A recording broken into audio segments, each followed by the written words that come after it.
क्योंकि जो बच्चे अभी तक क्या कर रहे थे कि बिना रिवीजन के पढ़ाई कर रहे थे ना, उन लोगों के मार्क्स में इंप्रूवमेंट भले ही ना दिख रहा हो, लेकिन अगर आपने रिवीजन करना स्टार्ट किया, अब देखो जैसे कि क्या करते हैं, कुछ बच्चे पूछते हैं कि क्या भैया RS अग्रवाल के एग्जाम्पल से काम हो जाएगा। अरे भाई, मैं कितनी बार आप लोगों को बताऊं, मेरा जो मकसद है आप लोगों को एक तरह से मतलब बनाए रखना है। ये नहीं कि अब मैं मान लो आपसे कह दूं कि यूथ की बुक से या किसी की बुक से आप 150 क्वेश्चन कर लो एवरेज के, ठीक है, या वर्गमूल और घनमूल के, क्यूब रूट के आप जो है 150 क्वेश्चन कर लो। क्या होगा, आप पहले ही दिन में हार मान के बैठ जाओगे, क्योंकि वो चैप्टर आपसे 3 घंटे में कंप्लीट होगा, 4 घंटे में कंप्लीट होगा और सही से होगा भी नहीं।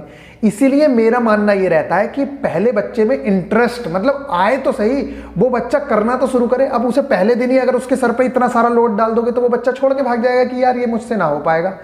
इसलिए हम लोग क्या करते हैं कि पहले बच्चे के अंदर इंटरेस्ट डेवलप करते हैं कि भाई वो कम से कम एग्जाम्पल करेगा खुशी खुशी की, यार चलो 15 ही तो एग्जाम्पल है, कर लेता हूं। जब वो उन 15 एग्जाम्पल को कर लेगा तो उसके अंदर एक मतलब ललक पैदा होगी कि यार आगे वाला क्वेश्चन भी मैं कर सकता हूं या कर लूंगा, कम से कम मेरे ऊपर लोड तो नहीं है, नहीं भी करूंगा तो क्या हो गया, मैंने टारगेट तो कंप्लीट कर लिया। लेकिन जो ये 15 क्वेश्चंस होते हैं, आप खुद सोचिए कि ये पूरे जितने भी पीछे एक्सरसाइज दे रखी है उस चीज का निचोड़ होता है, और हम निचोड़ अगर बच्चे को करवा दे रहे हैं तो ये पूरा का पूरा है कि भाई कम से कम 80% क्वेश्चंस वो अटेम्प्ट कर सकता है। अब बात करती है 20% की, तो जब वो बच्चा हर संडे को टेस्ट देगा 2, तो आप ये मान के चलिए कि हर चैप्टर से मैं मान के चलता हूं कम से कम 2-2 एक 2-2 क्वेश्चन तो मिलते ही होंगे। तो अगर उसने 2 टेस्ट दिए, अगर मैं मानता हूं 3 या 4 क्वेश्चन भी उसे मिले एक चैप्टर से, तो आप खुद मान के चलिए कि अगर वो लगातार टेस्ट देता रहता है तो क्या उसके क्वेश्चंस हो नहीं रहे हैं। और जब बच्चा एनालिसिस करता है तो उस टाइप का एक क्वेश्चन नहीं लगाता, जैसे मान लो इस टाइप का कोई क्वेश्चन गलत हो गया, एवरेज का कोई क्वेश्चन था उससे गलत हो गया, तो वो क्या करेगा, अब जाके बुक में देखेगा और उस टाइप के क्वेश्चंस करेगा। इस तरह से क्या होता है, उसके अंदर पढ़ाई में इंटरेस्ट आने लगता है उसको। और जब बच्चे के अंदर खुद इंटरेस्ट आने लगता है ना, फिर उसको बताने की जरूरत नहीं पड़ती है, फिर हमारे कहने की जरूरत नहीं है कि भाई तू एग्जाम्पल कर, फिर वो अपने आप ही और क्वेश्चंस करने की शुरुआत कर देता है। इसीलिए मैं आप लोगों से कह रहा हूं कि पहले आप स्टार्ट करिए इंपॉर्टेंट चीजें पढ़ना। जब आपका इंटरेस्ट डेवलप हो जाएगा, जब आप लोगों को मजा आने लगेगा पढ़ने में, तो फिर आप हमसे पूछोगे नहीं कि भैया मैं सिर्फ ये पढ़ूं क्या, फिर आप अपने आप से पढ़ना स्टार्ट कर दोगे और चीजों को भी। और एक्स्ट्रा पढ़ना कोई बुरी बात नहीं है, लेकिन कम से कम वो वाली चीजें तो जरूर पढ़ लो यार जो एग्जाम में आने वाली हैं। अगर वो वाली चीजें छोड़ के आप एक्स्ट्रा चीजें पढ़ोगे फिर दिक्कत है ना। तो बस इन चीजों का आप लोगों को ख्याल रखना है। बाकी मैं बता देता हूं टेस्ट सीरीज के बारे में।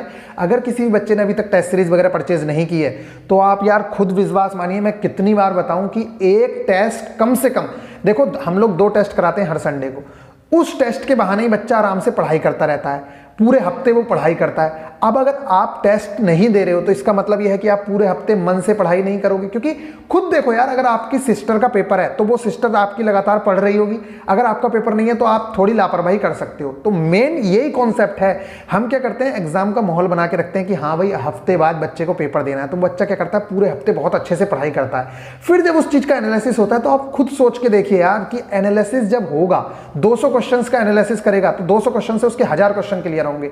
अगर 1000 क्वेश्चन, 1000 भी नहीं मानता मैं, 500 क्वेश्चन भी क्लियर होंगे, नहीं होंगे 200 से। अगर 500 क्वेश्चन भी वो हर हफ्ते कर रहा है तो आप खुद सोचिए कि वो कितने ज्यादा आपसे आगे निकल जाएगा और उसका पढ़ाई में भी मन लगेगा, पूरे हफ्ते वो पढ़ेगा भी। इसलिए मैं कह रहा हूं जिन लोगों के पास अभी टेस्ट सीरीज वगैरह नहीं है, आप लोग परचेज कर लो, चाहे टेक्स्ट बुक की कर लो, चाहे ग्रेड अप की कर लो, जिसका मन करे कर लो। लेकिन हमारे जो गाइडेंस प्रोग्राम में फॉलो हो रही है वो टेक्स्ट बुक की हो रही है। अगर आप GSP 10 यूज करते हैं तो आप लोगों को 120 रुपए का ऑफ मिलता है, या जैसे भी है 30% का ऑफ मिलता है। आप लोगों के लिए बहुत ज्यादा बेनिफिशियल है। आपके 50 पैसे भी नहीं जा रहे होंगे, 50 पैसे 70 पैसे भी पर डे नहीं जा रहे होंगे, और ये आपके लिए बहुत छोटी सी रकम है, लेकिन ये सिलेक्शन दिलवाने के लिए बहुत बड़ी वैल्यू है। ठीक है, आप लोगों को सिलेक्शन दिलवा देगी।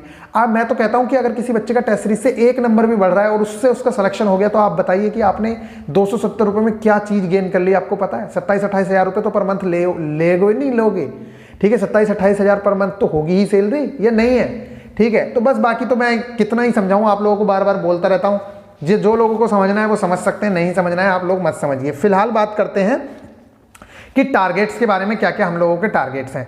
तो टारगेट्स मैंने दिए गए हैं। एवरेज वाला जो चैप्टर है ये इस चैप्टर से आप ये मान के चलिए कि 1 से 2 क्वेश्चन हर बार आता है, हर बार 100% है ये कि क्वेश्चन आना ही आना है। तो इसके जो है आज आप लोगों को सिर्फ एग्जाम्पल करने हैं, ज़्यादा लोड नहीं बढ़ाना है। इसके अंदर जो एवरेज के एग्जाम्पल हैं 14 एग्जाम्पल हैं।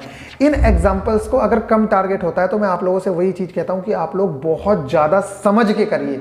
ऐसा तो है ही, देखो आप एक बात बताओ, मैंने 14 एग्जाम्पल दिए, कुछ लड़कों को लग रहा होगा कि ये 14 एग्जाम्पल तो है 10 मिनट में निपटा देंगे, लेकिन कुछ लड़कों को लग रहा होगा यार 14 दिए तो इन्हें बहुत अच्छे से कर लेता हूं, 10 मिनट में भले ही निपटा लेगा वो, लेकिन उसे पूरी तरीके से समझ के कि ऐसा क्वेश्चन कभी आया तो वो क्वेश्चन गलत ना हो।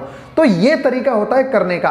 कुछ लड़के टारगेट को 2 घंटे में निपटा के घूमते हैं, मजे लेते हैं। कुछ लड़के इसी टारगेट को ये सोचते हैं कि यार अगर मुझे ये वाला टारगेट दिया है तो क्या मुझे इसकी एक एक चीज याद है, क्या मुझे ये सारी चीजें समझ आ गई हैं। वो पूरा दिन इस चीज में लगाता है, और ये मान के चलिए जो बच्चा इसमें पूरा दिन लगा रहा है उस बच्चे को बेनिफिट होगा ही होगा, क्योंकि आपने टारगेट करके ऐसे खत्म कर दिया लेकिन आपको याद नहीं हुई चीजें।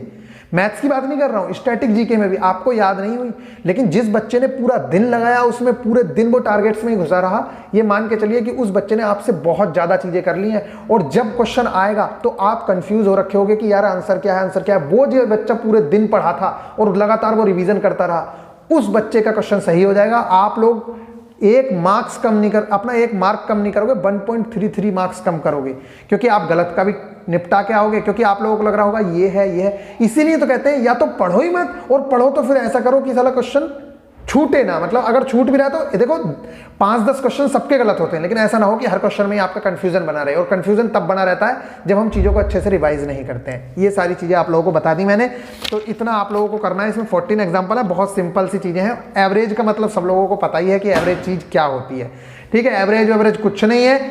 इसमें जो क्वेश्चंस हैं और जो स्टैटिक्स में क्वेश्चन है उनमें बहुत ज़्यादा डिफरेंस है। वहाँ पे एवरेज सेम ही चीज़ है, लेकिन यहाँ पे क्वेश्चंस में बहुत सारी अलग चीज़ें निकाली जाती है, मतलब उसकी लैंग्वेज अलग है। जबकि स्टैटिक्स में क्या है, सिंपल सा निकालने आता है कि सबको जोड़ो और भाग दे दो, वो चीज़ें अलग हैं। यहाँ पे जो है, यहाँ पे थोड़ी सी लैंग्वेज वाले क्वेश्चन आते हैं, और यहाँ से क्वेश्चंस देखने को आप लोगों को मिलेंगे ही मिलेंगे, ठीक है। इसके बाद मैं आप लोगों की बात करता हूँ, मैंने रीजनिंग में दिया है आप लोगों को जो छुपी हुई फिगर्स होती है ना, जैसे एक आप लोगों को फिगर आएगी और फिर वो नीचे 4 फिगर देगा, आपसे पूछेगा कि बताइए ये वाली जो फिगर है इनमें से कौन सी फिगर में छिपी हुई है, ठीक है। बहुत ज़्यादा क्वेश्चन आप लोगों को देखने को मिल जाते हैं, 1 से 2 क्वेश्चन तो आप लोगों को ग्रुप डी में देखने को मिलेंगे ही मिलेंगे। एनटीपीसी में भी इस तरह के क्वेश्चन देखने को मिलते हैं। तो अगर आप लोग प्रैक्टिस कर लोगे तो इसके बाद आप लोगों को टेंशन फ्री हो जाएगा। और मेरा मानना यही है कि अगर एक बार सिलेबस कंप्लीट हो गया फिर उसके बाद आप जो मन करे करते रहो, कोई टेंशन नहीं है। फिर सिलेबस कंप्लीट हो जाना चाहिए, फिर आप लोग प्रैक्टिस करते रहो, कितने टेस्ट लगाते रहो, मजा आएगा फिर, ठीक है। लेकिन सिलेबस कंप्लीट होना जरूरी है। ये वाली चीज हो गई। इसके बाद इंपॉर्टेंट ऑपरेशंस दे रखे हैं। इंपॉर्टेंट ऑपरेशंस जितने भी ऑपरेशन चलाती है, चाहे नौसेना चलाती है या थल सेना चलाती है, मतलब आर्मी ने चलाए, नेवी ने चलाए, या कहीं से भी किसी ने करा, और अगर वो इंपॉर्टेंट था, या मान लो कोविड के लिए कोई ऑपरेशन चलाया गया, अगर वो इंपॉर्टेंट था तो मैंने उसमें टिक कर दिया है। आप लोग जरूर से जरूर इन चीज़ों को करना, बहुत ज़्यादा इंपॉर्टेंट चीज़ें हैं। इसके अलावा मैंने आप लोगों को पहले ही बताया था कि महिलाओं से रिलेटेड अगर कोई चीज़ होती है, चाहे महिला की नियुक्ति हो, चाहे महिला ने कोई काम किया हो, या इन्वायरमेंट से रिलेटेड कोई चीज़ होती है, आप खुद सोच सकते हो कि आरआरबी जेई में इन्वायरमेंट के अलग से मार्क्स दे रखे थे, 15 या 20 मार्क्स, ठीक है। इन्वायरमेंट सबके लिए इंपॉर्टेंट है, मतलब पर्यावरण के बारे में अगर कोई भी चीज़ आती है तो सबसे ज़्यादा इंपॉर्टेंट होती ही है वो। इसलिए आप लोगों को जो इन्वायरमेंट के इंपॉर्टेंट हैं उन पे तो मार्क कर दिया है, लेकिन मैं आप लोगों से एक बार फिर कह रहा हूँ, ये पूरा का पूरा पेज आप लोगों को रटा होना चाहिए, क्योंकि ये बहुत बहुत ज़्यादा इंपॉर्टेंट है। इन्वायरमेंट से रिलेटेड क्वेश्चन देखने को मिलते ही रहते हैं, ठीक है। तो ये जरूर से जरूर कर लेना। इंग्लिश में भी मैंने आप लोगों के लिए मार्क कर दिया है, ठीक है। तो इन्वायरमेंट से रिलेटेड आप लोगों को क्वेश्चन करने हैं। इसके अलावा आप लोगों को मार्च अप्रैल शायद मैं करा चुका था, तो मई के जो इंपॉर्टेंट डेट्स हैं वो आप लोगों को करनी है, मैं आप लोगों को प्रोवाइड कराऊंगा। वो वाली चीज़ आप लोग कर लेंगे और बड़े आराम से आप लोगों को याद हो जाएंगी, और धीरे धीरे याद करेंगे तब याद भी हो जाएंगी। मैं कह रहा हूं कि आप टाइम लगाया करो, कम से कम अपने दिन का 60% तो टारगेट्स कंप्लीट करने में लगाया करो, क्योंकि अगर आपने बहुत अच्छे से टारगेट्स कंप्लीट कर लिए तो ये मान के चलिए कि आप लोगों के एग्जाम में यहीं से क्वेश्चन देखने को मिल जाएंगे। बाकी अपना जो 40% टाइम है आप इधर उधर लगा सकते हो। इसके अलावा बात करते हैं कि क्लास 10th की जो एनसीईआरटी है उसमें जो हमारे क्वेश्चंस हैं, क्लास 10th की जो एनसीईआरटी है उसके प्रीवियस ईयर आपने कल लगा लिए। अब मैं आप लोगों को बता रहा हूं कि यहाँ से जो क्वेश्चंस हैं लगातार बहुत ज़्यादा आते हैं, इसलिए आप लोगों को हाफ चैप्टर कंप्लीट करना है एसिड और बेस वाला। उसमें आप लोगों को पता है पीएच वैल्यूज बहुत ज़्यादा इंपॉर्टेंट है, लगातार पीएच वैल्यूज आपसे पूछी जाती रहती हैं। ठीक है। और आपसे पूछा जाता है कि भैया लिटमस पेपर का कलर कैसा होता है, अगर अम्ल में डाल देंगे क्या हो जाएगा, क्षार से कैसा हो जाएगा। ये वाली चीज़ें आप लोगों को जरूर से जरूर आनी चाहिए। पीएच स्केल का पता होना चाहिए और लॉगरिथम से रिलेटेड भी चीज़ें आती हैं, वो बताई जाएंगी बाद में। फिलहाल आप लोगों को हाफ चैप्टर करना है, कहाँ तक चैप्टर करना है वो मैं बता दूंगा, कितना चैप्टर करना है, ठीक है। कौन से पेज नंबर तक आप लोगों को सारी चीज़ें टेलीग्राम पर बता दी जाएंगी। जो भी स्टूडेंट हैं उन लोगों को पता होना चाहिए कि हमारा जो कंटेंट जाता है वो सारा का सारा टेलीग्राम से ही मिलता है। टेलीग्राम पे बच्चों को सारा कंटेंट दिया जाता है, ठीक है। तो इतनी चीज़ आप अगर आप कर लेते हो एसिड और बेस से, और कल को इसका जो है हाफ पार्ट करने के बाद आप लोगों के टारगेट्स खत्म हो जाते हैं, फिर टेंशन लेने की जरूरत नहीं है, फिर आप लोगों को रिवीजन करना है, सारी चीज़ें करनी है, वही चीज़ें हैं।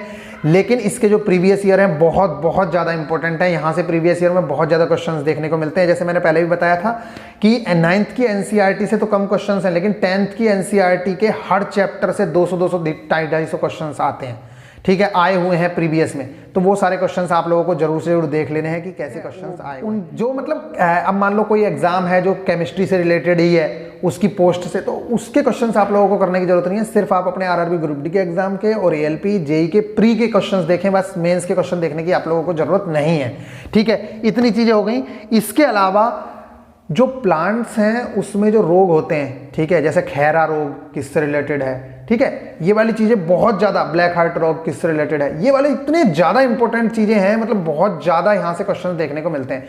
तो आप लोगों के सिर्फ इतने टारगेट्स हैं। अब कुछ लोगों को लग रहा होगा बहुत ज़्यादा टारगेट, भाई कुछ भी नहीं है ये, कुछ भी।